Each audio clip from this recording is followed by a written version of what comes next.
જૂને બનેલી પ્લેન ક્રેશની દુર્ઘટના સમયનો વધુ એક વિડીયો સામે આવ્યો। વિડીયોમાં દેખાઈ રહ્યું છે કે દુર્ઘટના બાદ કેન્ટીનમાં ધૂળભર્યું વાતાવરણ છવાઈ ગયું હતું। અચાનકથી કેન્ટીનમાં જમતા લોકોમાં અફરાતફરી મચી હતી। દુર્ઘટના સમયે મેસમાં જમી રહેલા ડોક્ટર અક્ષય ઝાલાએ આંખો દેખી વર્ણવી। કહું બ્લાસ્ટના અવાજથી લોકો પોતાની જમવાની થાળી મૂકીને જીવ બચાવવા ભાગ્યા હતા અને જ્યાં જગ્યા મળી ત્યાં સુરક્ષિત સ્થાને પહોંચ્યા હતા। અમદાવાદમાં મિઘાઈનગરમાં એર ઇન્ડિયાની ફ્લાઇટ ક્રેશમાં લોકોની દિલ છે હાલ પણ દુઃખ છે, કારણ કે 5 દિવસ વીતી ગયા છે તથા તેનું જે ખોફ છે લોકોના દિલમાં છે। એવા ઘણા લોકો હતા કે જે લોકોએ મોતને ભેટ્યા છે, ત્યારે કેટલાક લોકોએ મોતને માત આપી છે। અમારી સાથે અત્યારે ડૉક્ટર અક્ષય ઝાલા છે કે જે ત્યાં મેસમાં જમી રહ્યા હતા। એમનેથી પૂછીશું શું આખી ઘટના હતી। અક્ષયભાઈ, તમે ત્યારે શું કરી રહ્યા હતા અને આખી ઘટના શું છે? એટલે જનરલી 1:20 હું મેસમાં જમવા ગયો। એટલે મેસમાં મેં જસ્ટ થાળી લઈ અને હું ત્યાં બેઠો। હું ત્યાં દિવાલની ચોથા ટેબલ હું બેઠો હતો જસ્ટ। એટલે ચોથા ટેબલ બેઠો, અમે જસ્ટ જમવા બેઠા, મારા ભેગા મારા ફ્રેન્ડ હતા। એટલે અમે જમવા બેઠા અને એક બટકો જે મેં મોઢા મૂક્યો તો જોરથી એવો અવાજ આવ્યો। એટલે એટલો ભયંકર અવાજ હતો તો અમે બધા આમ બારી બાજુ જોયું, બધું વિધિન સેકન્ડમાં થયું, ખબર ના પડી શું થયું એમ। એટલે બારી બાજુ અવાજ આવ્યો એટલે એટલો મોટો ધરતીકંપને એવું થયું કે મોટું બધું પડી ગયું અને ધૂળ થઈ ગયું, બધું કંઈ દેખાય નહીં। મારી આંખમાં ધૂળ કરી ગઈ હતી, નાકમાં ધૂળ કરી હતી, મોઢામાં ધૂળ કરી ગયું, કંઈ શ્વાસ ના લેવાય અમારાથી। પછી એક કોકનું બ્લડ મારા હાથમાં ચોંટી ગયું, મારા કપડામાં ને એમાં એમ, અને આંખમાં એટલી ધૂળ કરી કે આંખ ખુલે એવું નહોતું એમ। ત્યારથી પછી એટલે અમે આંખો બંધ કરી અને પહેલાં તો ત્યાં એને જગ્યા અમે ઊભા રહ્યા।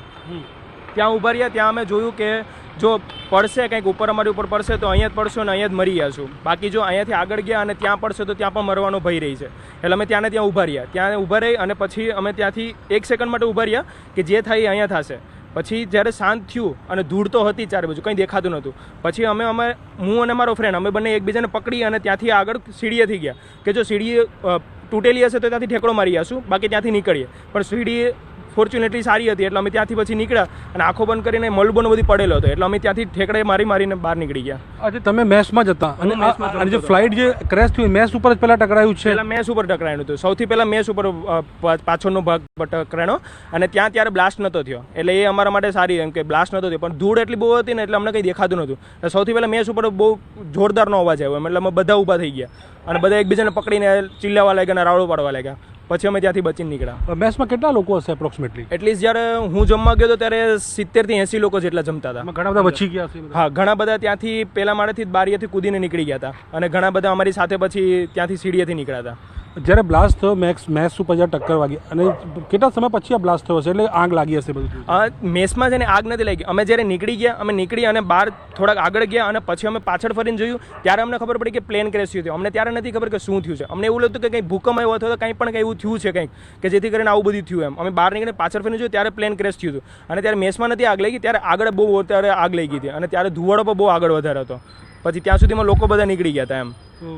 તાત્કાલિક બધું આવી ગયું હશે અને મોતને આપણે નજરે જોયા છે? મારી નજરે એટલે જ્યારે હું મેસની બહાર નીકળી થોડો આગળ જોઈને જ્યારે મેં સેકન્ડ પાછું ટર્ન લીધો ત્યારે મને એવું થયું કે સેકન્ડ લાઈફ મળી એમ। બાકી જીવવાનો કોઈ આમાં 0% ચાન્સ હતો બચવાનો એમ, કે બચવાનું કોઈ શક્યતા જ નથી આમાં। કેટલા લોકો નીકળી ગયા હશે તમે મેસમાં જમતા હતા? એટલીસ્ટ મારા ખ્યાલ પ્રમાણે 70-80 માંથી એટલીસ્ટ 50+ તો નીકળી ગયા હતા, એટલા લોકો તો નીકળી ગયા હતા, કેમ કે એને તો મેં જોયા હતા ભાગતા ને કૂદતા ને એવા બધા એમ।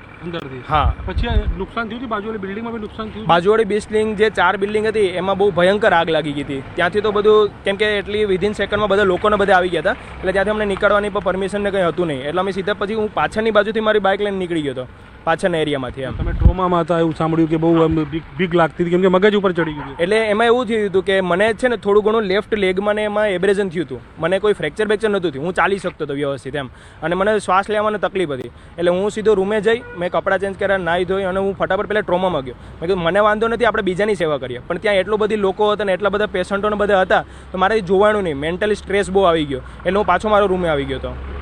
બીજું જિંદગી મળી એવું કહી શકાય? બીજી જિંદગી મળી, લિટરલી બીજી જિંદગી મળી, લાઈફ મારી બીજી છે એવું મને લાગે છે અત્યારે। એપ્રોક્સિમેટલી કેટલા વાગે આ બન્યું હશે પ્લેન ક્રેશ? એક્ઝેક્ટલી કેટલા વાગે થયું હશે? એક્ઝેક્ટલી 3:35 ની આજુબાજુ મને ખ્યાલ છે, કેમ કે હું 1:35 ની આજુબાજુ ખ્યાલ છે, કેમ કે હું 1:20 જમવા ગયો હતો, પછી મેં થાળી લીધી, માસી પાસેથી રોટલી બોટલી લીધી એટલે એટલીસ્ટ 1:30 જેવું થઈ ગયું હતું। પછી હું જમવા બેઠો ને હજી એક જ બટકો મોઢામાં મૂક્યો હતો, ક્યાં આવું થયું હતું। બિલકુલ, તો અક્ષય હતા જે બીજી જિંદગી કહી શકાય કે તમને મળી છે અને ક્યાંક ને ક્યાંક મેસમાં જતા કે જ્યારે ઘટના બની પ્લેન ક્રેશ થયો એટલે કે ટકરાયું એનું પાછળનું ભાગ ત્યારે મેચમાં હાજર હતા અને તે પોતાનો જીવ બચાવવામાં સફળ થયા છે. કેમેરામેન હરીશ શર્મા સાથે નવીન ઝા, ન્યૂઝ 18 ગુજરાતી, અમદાવાદ. સમાચારોમાં આગળ વધીએ. બોટાદથી સમાચાર. સાગાવદર ગામે ઇકો પાણીમાં તણાઈ જવાનો મામલો. ઇકો કારમાં સવાર તમામ 7 લોકોના મોત. આજે કુલ 5 લોકોના મૃત્યુ મળ્યા. ઇકોમાં કુલ 9 લોકો સવાર હતા, જેમાં 7 લોકો ગુમ હતા. ગઈકાલે 2 લોકોના મૃતદેહ મળ્યા હતા. એનડીઆરએફ તેમજ સ્થાનિક રેસ્ક્યુ સહિત ગામ લોકો મહેનત કરી રહ્યા હતા. બોટાદ પ્રાંત અધિકારી, બોટાદ રૂરલ મામલતદાર તેમજ સ્થાનિક ગામના આગેવાનો સહિત ગુમ થયેલની શોધખોળ હાથ ધરાઈ હતી. કારિયાણી ગામના તળાવમાંથી મળી આવેલી 5 ડેડ બોડીનું પોસ્ટમોર્ટમ કરવામાં આવશે. સંવાદદાતા વિજય જોડાઈ ગયા છે વધુ જાણકારી સાથે. વિજય, કઈ રીતે આ દુર્ઘટના બની હતી અને અત્યારની શું સ્થિતિ? કેટલા લોકોને સુરક્ષિત બહાર કાઢવામાં આવ્યા?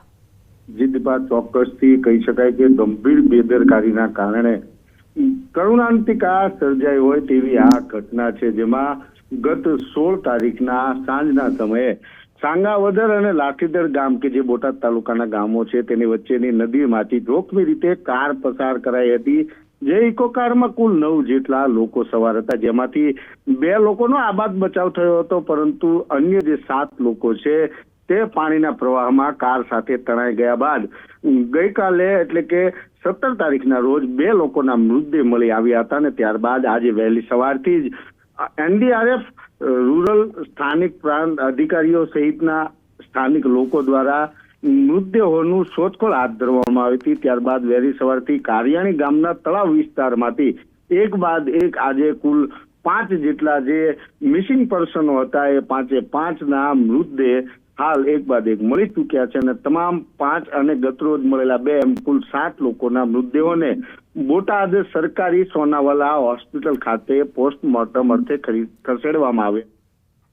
આભાર વિજય. વરસાદનું આગમન થતાં જ અમદાવાદ શહેરના રહીશોને ભારે હાલાકીનો સામનો કરવાનો વારો આવ્યો છે. દર વર્ષે ચોમાસામાં ગોદરેજ ગાર્ડન સિટીના રસ્તાની બિસ્માર હાલત જોવા મળે છે. સ્થાનિકો પણ ખરાબ રોડ રસ્તાને લઈ પરેશાન. મનપા તંત્ર કામગીરીમાં બેદરકારી દાખવતા હોવાના આક્ષેપ કરી રહ્યા છે. વરસાદ પડતાની સાથે અમદાવાદ શહેરના રોડ રસ્તાની હાલત ખસ્તા થઈ જતી હોય છે. અમદાવાદના ગોદરેજ ગાર્ડન સિટી પાસે છું અને ગોદરેજ ગાર્ડન સિટી પાસે એક તરફ આપ જુઓ તો અમદાવાદ મહાનગરપાલિકા દ્વારા જે કામ કરવામાં આવ્યું છે તે અંગે ખોદકામ કરવામાં આવ્યું છે. પરિણામે રસ્તો છે તેને અડધો અડધ ખોદકામને કારણે બંધ કરી દેવાયો છે અને બીજી તરફ રોડ રસ્તાની હાલત પણ ખસ્તા થયેલી જોવા મળી રહી છે.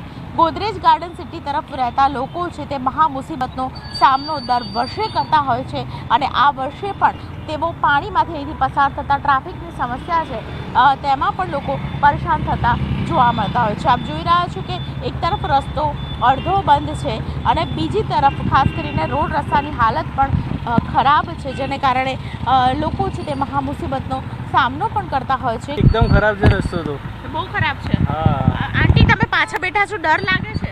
ઘણો બધો ડર લાગે છે. કયા વિસ્તારમાં ક્યાં રહો છો? આગળ ચાંદખેડા. ચાંદખેડા રહો છો. બહુ ખરાબ છે આગળ રસ્તો? આગળ તો ખરાબ સારો છે પણ અહીંયા જ ખરાબ છે ખરાબ ખાલી. છે. અચ્છા કાકા, ટ્રાફિકમાં નીકળ્યા હોય તો કેવી પરિસ્થિતિ થાય? ગંભીર પરિસ્થિતિ થાય છે મેડમ, કેમ કે અમને પાણી બહુ વધારાનું ભરાઈ જાય છે અહીંયા. આ ખાડા ખપચાના હિસાબે 2 વ્હીલર વાળા 4 વ્હીલર વાળા વચ્ચે ફસાઈ જાય છે. એના કારણે પબ્લિકને બહુ તકલીફ પડે છે મેડમ.